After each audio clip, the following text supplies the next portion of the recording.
A millionaire father spent 15 years believing his daughter lived in darkness, never seeing his face, never witnessing a sunset, trapped in a world without light. But the maid who cleaned his mansion every Thursday morning discovered something that would shatter everything he thought he knew. What she found wasn't just a secret. It was a betrayal so profound it would rewrite their entire family history. Stay with me, because what unfolds in the next few minutes will make you question every assumption you've ever made about the people closest to you. This isn't just about deception. It's about the lies we tell ourselves, the truths we're too afraid to see, and the moment when everything we believed crumbles like sand between our fingers. If you've ever felt the weight of hidden truths in your own family, this story will pierce straight through your heart. The man stood at the floor-to-ceiling windows of his penthouse office, watching the city lights flicker like distant stars. His empire stretched across 3 continents. His name appeared on Forbes lists. His signature closed deals worth millions. But none of it mattered. None of it had ever truly mattered since that day 15 years ago when the doctors delivered the diagnosis that changed everything. His daughter, his precious little girl, who had just turned 3, would never see again. A rare degenerative condition, they said. Irreversible. Complete blindness before her 4th birthday. He remembered holding her tiny hand in that sterile hospital room, feeling her fingers wrap around his thumb, knowing she would never see his face age, never watch him smile at her accomplishments, never look into his eyes and see how much he loved her. The years that followed became a carefully orchestrated symphony of protection and accommodation. He transformed their home into a sanctuary designed for her needs. Raised textures on the walls guided her through hallways. Braille labels marked every door, every drawer, every possession. He hired specialists, therapists, tutors who understood her world of darkness. He learned to describe sunsets in words, to paint pictures with language, to be her eyes in a world she could no longer see. Every business trip cut short, every late meeting cancelled, every moment of his carefully constructed life bent around the axis of her disability. His ex-wife, unable to cope with the diagnosis, had left when their daughter was 5, dissolving into a new life across the country, with barely a phone call on birthdays. So it became just the 2 of them against the world, a father and his blind daughter, navigating life together. But he couldn't be there every moment. His business demanded travel, negotiations, appearances at conferences in distant cities. So he hired help, nurses at first, then companions, then finally someone who could manage both the household and keep a watchful eye on his daughter during his absences. The woman who came into their lives 6 months ago seemed perfect, quiet, efficient, with references that spoke of reliability and discretion. She arrived every morning at 7, prepared breakfast, maintained the household, and stayed until he returned home, sometimes well past dinner. His daughter seemed comfortable with her, which mattered more than anything. Trust was everything when your child lived in vulnerability. The woman, for her part, approached her duties with professional distance. She cleaned, she cooked, she ensured the house ran smoothly. But she also observed. It was her nature, perhaps, or maybe just the instinct of someone who had spent years in other people's homes, witnessing the private theatrics that unfold behind closed doors. She noticed things, small things at first. The way the girl navigated the house with almost too much certainty, never fumbling, never hesitating. The way she turned toward sounds with precision that seemed beyond what auditory compensation usually provided. The way her eyes, supposedly sightless, seemed to track movement sometimes when she thought no one was watching. One Thursday morning, while dusting the bookshelves in the library, the woman noticed something odd. The girl sat in her usual chair by the window, supposedly listening to an audiobook through her headphones. But her eyes were open, fixed on something outside. Not the vacant stare of blindness, but focused attention. The woman froze, dustcloth in hand, watching. The girl reached for her phone on the side table without fumbling, without the searching touch of someone navigating by feel. She looked at the screen, actually looked at it. Her eyes moved across the display, reading something, her expression changing from concentration to a small smile. The woman's heart began to pound. She stood perfectly still, afraid to make a sound, afraid to break whatever spell kept the girl from noticing her presence. Questions flooded her mind, each one more troubling than the last. How long had this been going on? Did the father know? Was this some kind of miracle recovery or something far more sinister? She thought about all the modifications to the house, all the special equipment, all the accommodations made for a disability that might not exist. She thought about the father's devotion, his sacrificed career opportunities, his entire life restructured around a lie. But why? That was the question that gnawed at her as she quietly backed out of the library, her hands trembling. Why would anyone pretend to be blind? What could possibly be gained from such an elaborate, sustained deception? The answer, when it began to form in her mind, made her feel sick. Control, attention, a father's undivided devotion, freedom from expectations, a life cushioned from responsibility, from the demands of school, career, independence. Everything provided, everything forgiven, everything excused by a disability that didn't exist. The woman spent the rest of that day in a fog of indecision. She went through the motions of her duties, preparing lunch, folding laundry, but her mind spun with the weight of what she'd discovered.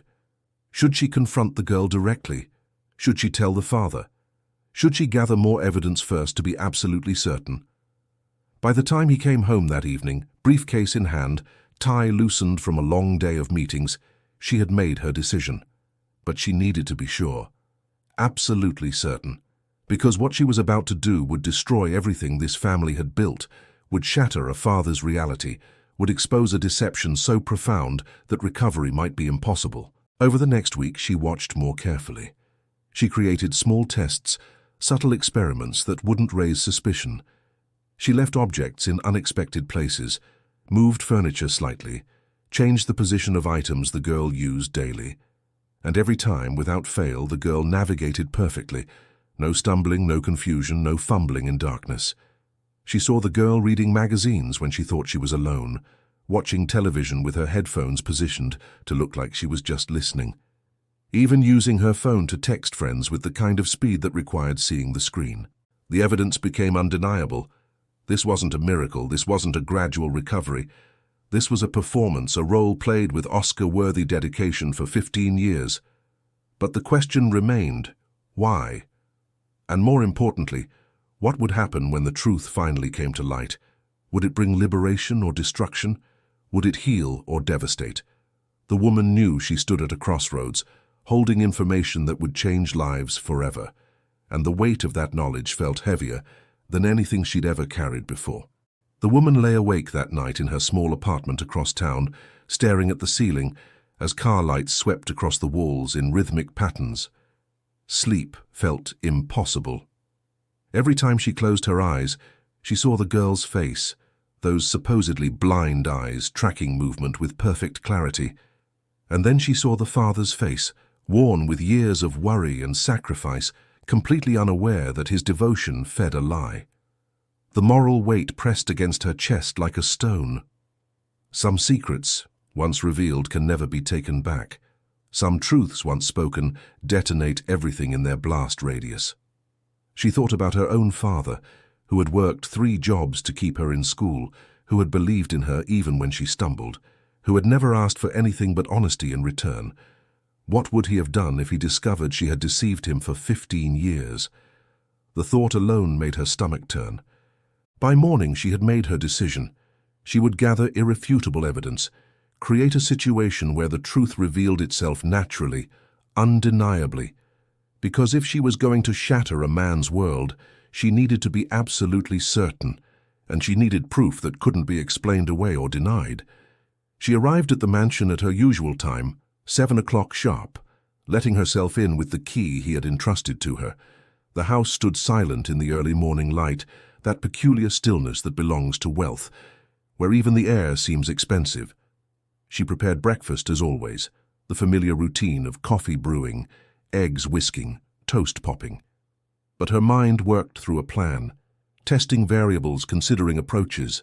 The girl came down at 8:30, moving through the house with her practiced performance of blindness. Hand trailing along the textured walls, careful steps, head tilted slightly, as if relying entirely on sound and touch.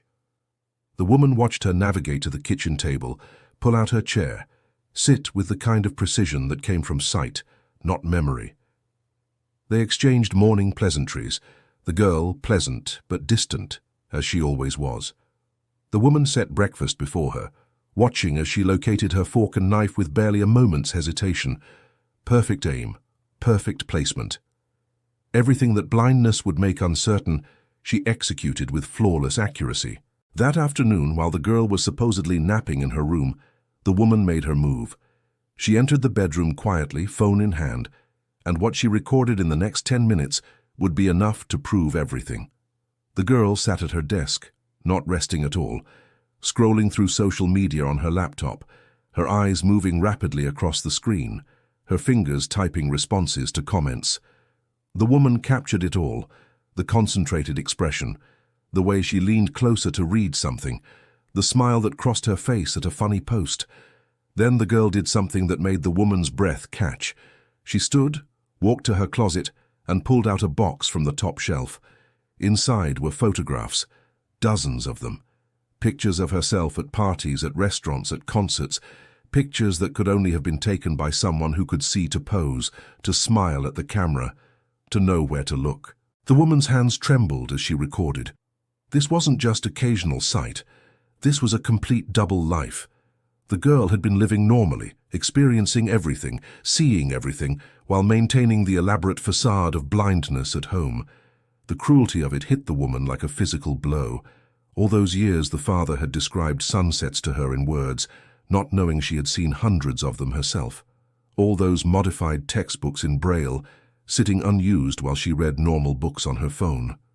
All those therapy sessions, all that special equipment, all that rearranged life, built on a foundation of deliberate, calculated deception.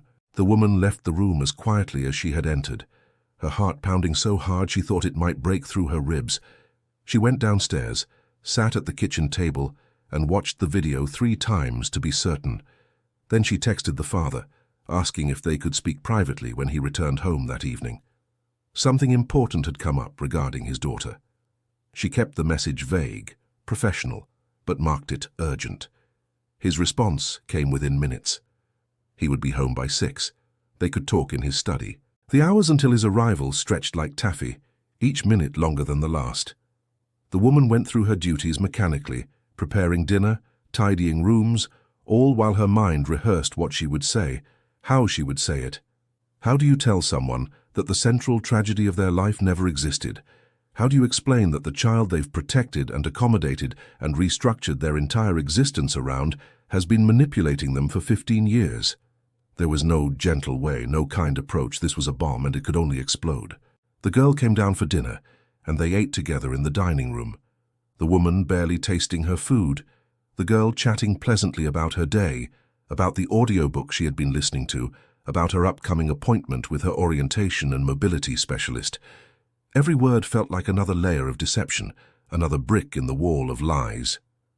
The woman nodded, responded appropriately, and thought about how normal it all seemed on the surface. How perfectly the performance held.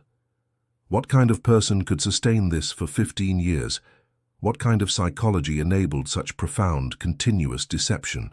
When the father's car pulled into the driveway at 6:15, the woman felt her stomach drop.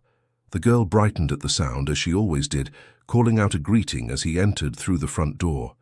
He came into the dining room, loosened his tie, kissed the top of his daughter's head with the tenderness of someone who believed he was her entire world.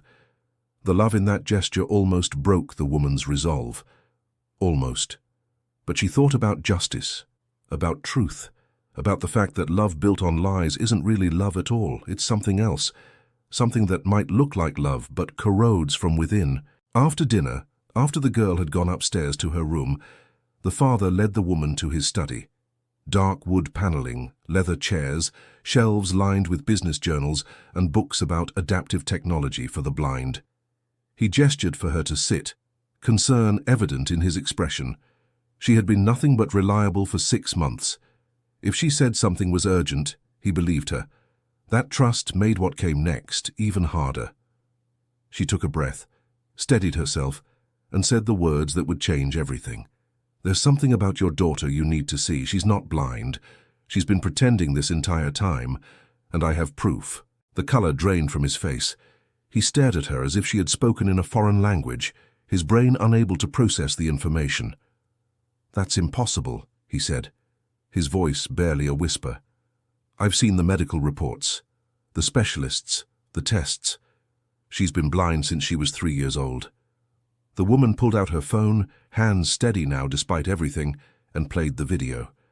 The study filled with the sound of typing, of the girl's voice commenting on something funny she had seen online, of her moving through her room with the casual confidence of someone who had never lived a day in darkness. He watched the screen like a man watching his own execution.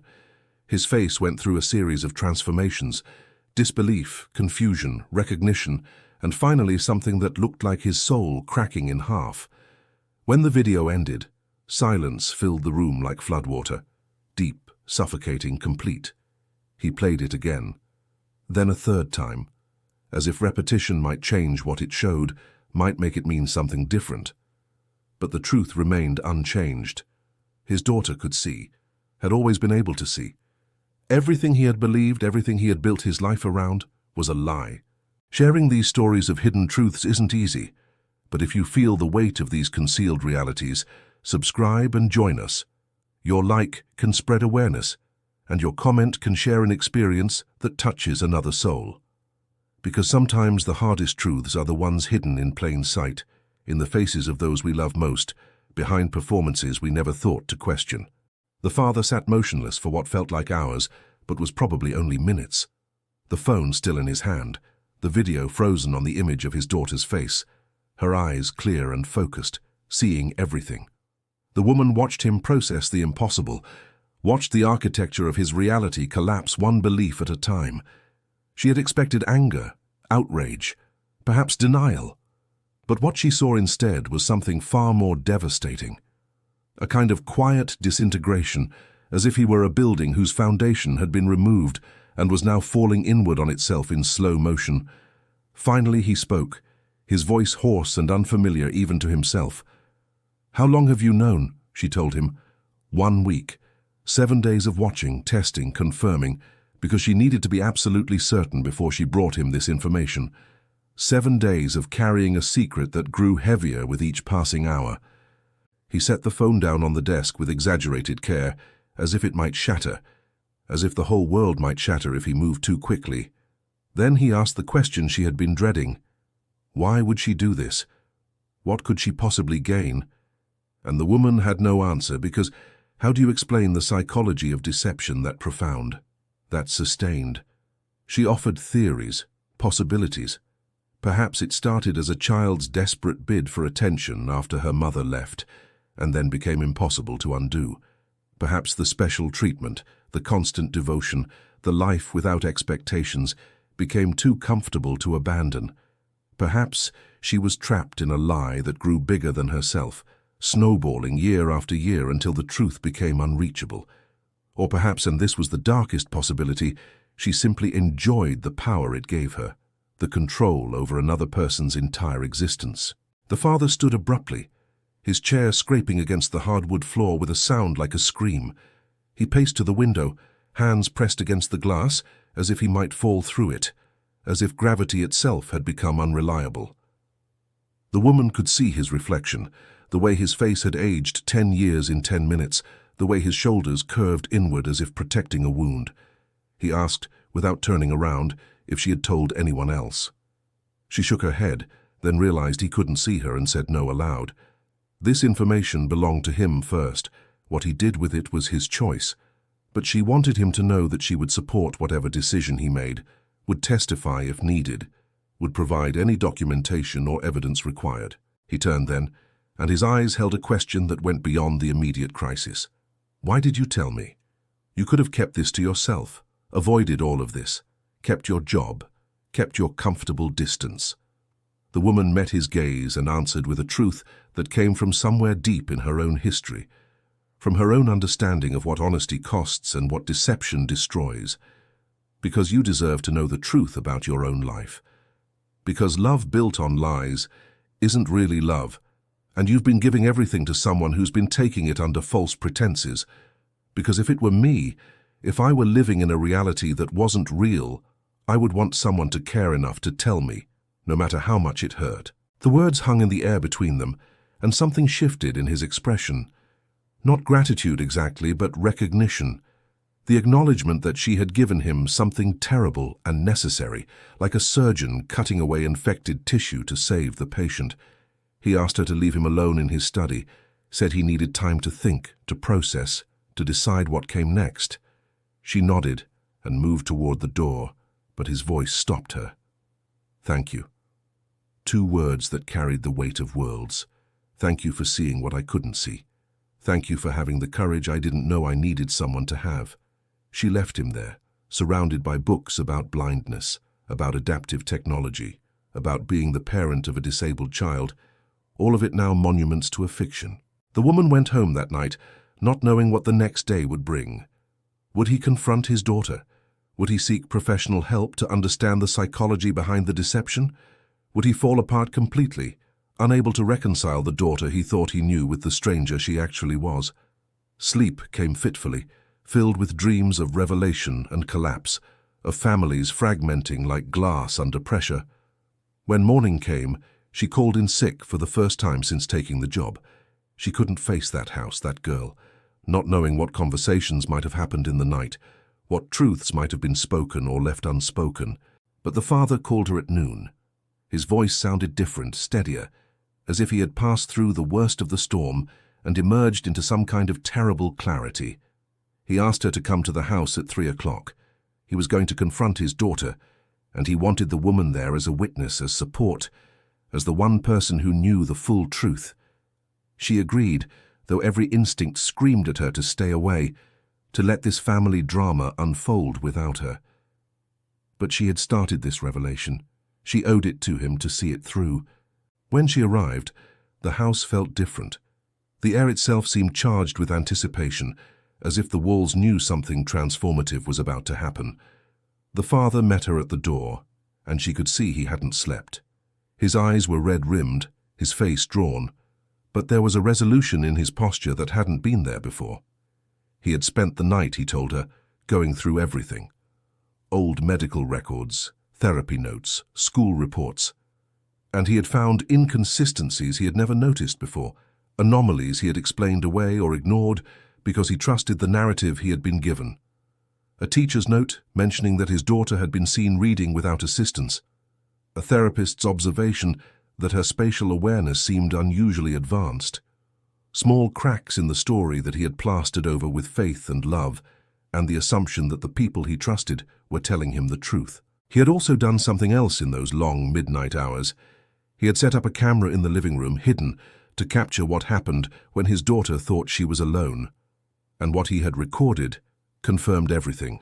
Her moving through the house with perfect confidence, her reading a magazine, her watching television with her eyes, not just her ears.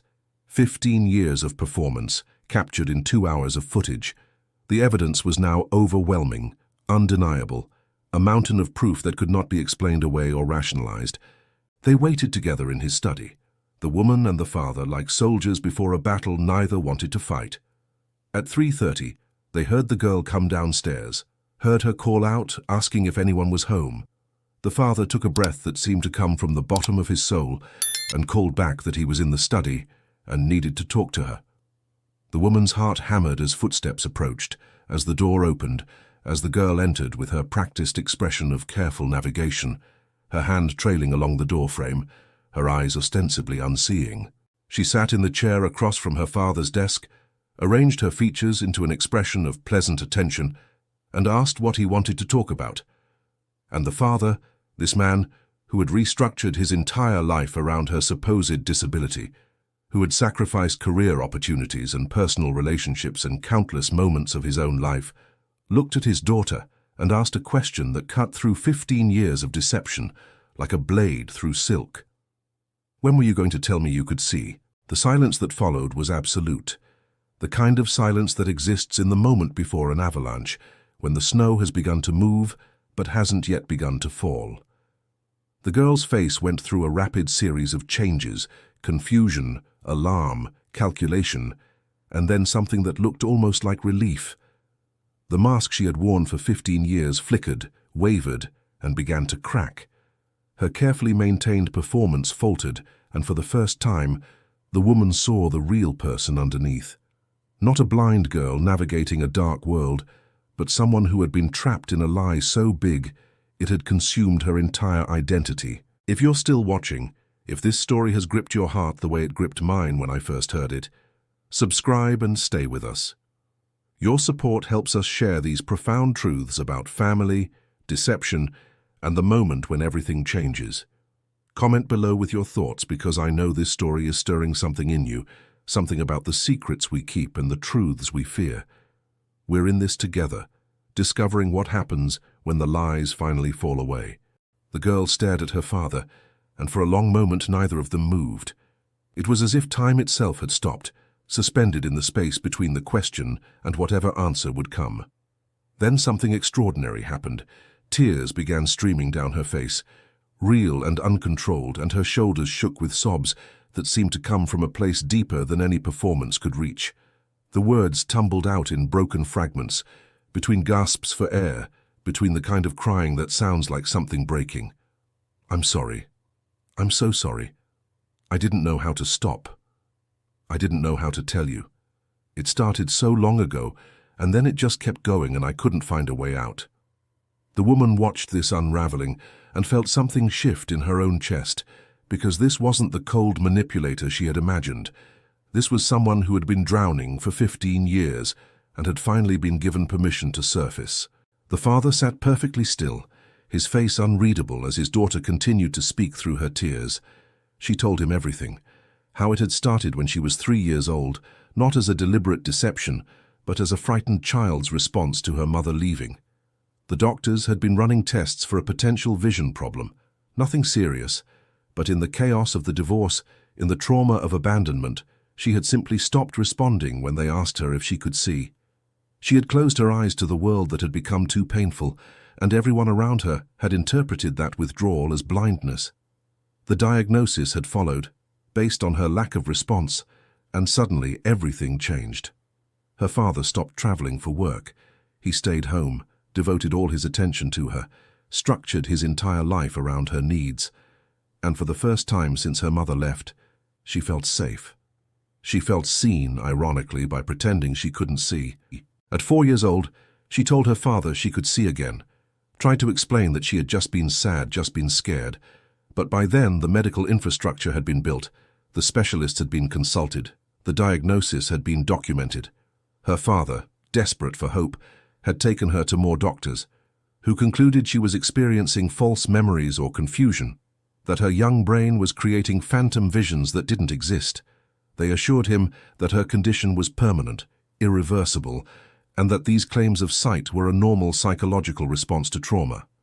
So her truth had been medicalized away, dismissed as a symptom rather than accepted as reality. And she, at 4 years old, hadn't known how to fight against the weight of medical authority and her father's desperate need to believe the experts. As the years passed, the lie became her prison. Every day she woke up thinking she would tell the truth, and every day she saw how her father's entire identity had become wrapped up in being the devoted father of a blind daughter. His sacrifices, his choices, his sense of purpose, all of it depended on her disability. How do you tell someone that everything they've built their life around is unnecessary? How do you destroy someone you love by revealing that their greatest acts of love were based on a misunderstanding? So she stayed silent. She learned Braille even though she could read normal text. She used a cane even though she could see perfectly. She attended therapy and orientation sessions and let specialists teach her skills she didn't need. And with each passing year, the weight of the deception grew heavier, the trap tighter, the exit more impossible. She developed a second life, she admitted, tears still streaming. She had friends online who knew her as sighted. She went out when he traveled, experienced the world normally, and then came home to resume the performance. The box of photographs in her closet. Those were from birthday parties and gatherings she attended while he was away on business trips, arranged by a friend who knew the truth and had been sworn to secrecy. She had lived split in two, one version for the world and one for home, and the contradiction had been eating her alive for years. She had tried to tell him 12 times, 100 times, but every time she saw his face, saw his love, saw how much he had given up for her, the words died in her throat. The longer it went on, the more impossible confession became, until she had convinced herself she would take the secret to her grave. The father listened to all of this without interrupting, his face a landscape of emotions too complex to name. When she finally fell silent, exhausted from confession, he spoke. His voice was quiet but steady, and what he said surprised both his daughter and the woman who witnessed it all. He told his daughter that he was devastated, yes, and angry, and confused, and that it would take him a long time to process what had been stolen from both of them by this deception. But he also told her something else. He told her that he saw now how the lie had trapped her as much as it had trapped him, how the medical system had failed them both, how a 4-year-old child's cry for help had been misinterpreted and then calcified into an unchangeable diagnosis. He told her that while she bore responsibility for continuing the deception as she got older, he also bore responsibility for not listening when she tried to tell him the truth, for trusting experts over his own daughter, for building his identity so completely around her disability that she felt she couldn't take it away without destroying him. He stood and walked around the desk, and his daughter flinched as if expecting punishment. But instead he knelt in front of her chair and took her hands in his. "Look at me," he said, and for the first time in 15 years, she did. Really did, without pretense or performance. Their eyes met, father and daughter, seeing each other clearly for the first time in over a decade. He told her that they would need therapy, family counseling, probably years of it.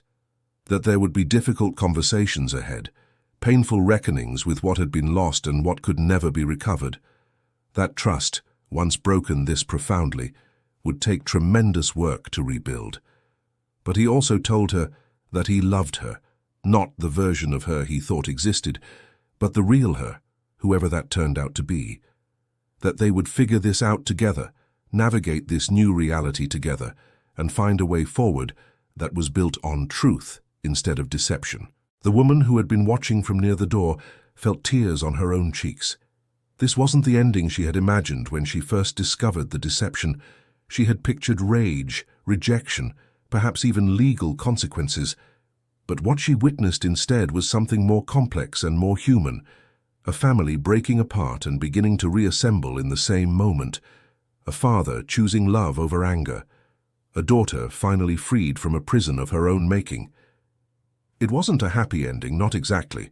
Too much had been lost, too many years had been built on false foundations. But it was honest. And sometimes honesty, even painful honesty, is the only foundation worth building on. In the weeks that followed, the changes came gradually. The Braille labels came off the walls. The special accommodations were dismantled. The girl enrolled in regular school for the first time in her life, terrified and excited in equal measure. The father took a leave from work to help with the transition, to attend the family therapy sessions that became the cornerstone of their healing. The woman continued her work at the house, no longer a keeper of secrets, but a witness to transformation.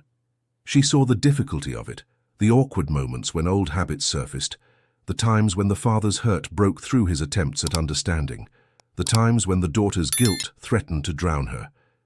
But she also saw moments of genuine connection, of laughter, of the slow rebuilding of trust through small acts of honesty. The story spread quietly at first, then more widely. Medical journals discussed the case as an example of how trauma in children can be misdiagnosed, how the medical system sometimes creates the disabilities it claims to treat. Therapists used it as a teaching example about family systems and the roles we trap each other in. But for the father and daughter at the center of it all, it remained deeply personal. Not a case study, but their lives, messy and complicated and painful and real. They were learning who each other actually were, stripping away 15 years of assumptions and discovering the people underneath. It was hard work, the hardest either of them had ever done. But it was real. And real, they both discovered, was better than any comforting lie, no matter how carefully constructed. The woman eventually left that job, not from any conflict, but because her role in their story had ended. She had been the catalyst, the truth-teller, the one who cared enough to shatter a comfortable illusion. But the rebuilding belonged to them alone. Before she left, the father thanked her again, and this time his gratitude carried no ambiguity. "You gave us back our lives," he said. "Not the lives we thought we had, but our real lives, the ones we can actually live." And his daughter, standing beside him, her eyes meeting the woman's without pretense, nodded in agreement. Sometimes the greatest gift is the truth, no matter how much it costs. This was the journey of souls trapped in deception and freed by honesty, but so many other stories wait to be told. If you've ever felt the pain of hidden truths or the liberation of finally speaking what needed to be said, join our community. Subscribe, share your thoughts in the comments, and maybe, just maybe, your own story. Together we celebrate the messy, complicated, beautiful truth of human connection and the courage it takes to see each other clearly. Thank you for staying with me through this journey. Your presence here matters. Your willingness to witness these difficult truths matters. Until next time, may you have the courage to see and be seen, truly seen, by those you love.